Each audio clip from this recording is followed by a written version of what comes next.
মোক্ষ লাভের প্রতি আগ্রহ এবং প্রচেষ্টা বেশিরভাগ মর্ত্যবাসীরই লোপ পেয়েছে প্রভু। এখনও তোমাদের মা লক্ষ্মী মর্তলোক থেকে ফিরে আসতে অনেকটা সময় বাকি আছে।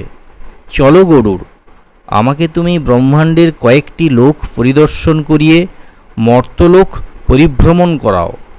মর্তলোকে একাদশীর আগে যাওয়ার কথা নয় আমার, তবু তুমি যখন আছো চলো আকাশপথেই একবার ঘুরে আসা যাক।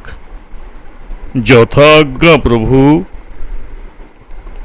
সবসময় মনে রেখো গরুড়, আমি বিশ্বব্রহ্মাণ্ডের পালনকর্তা হিসেবে তোমাদের মা লক্ষ্মীকে নিয়ে যথাসম্ভব সচেষ্ট থাকি মর্তবাসীকে সর্বদা রক্ষা করার জন্য। মনুষ্য জাতির মতো প্রতিটা জীবজন্তু, পক্ষী, কীট, পতঙ্গ আদি প্রজাতি আমার অত্যন্ত প্রিয়। সবাইকে নিয়েই সৃষ্টির ধারা প্রভাবিত হয়ে আসছে, আর ভবিষ্যতেও সৃষ্টিকে রক্ষা করতে গেলে এইভাবেই সেই ধারা প্রভাবিত হবে। এই কথাটি ভুলে গেলে মনুষ্যজাতির বিনাশ নিশ্চিত।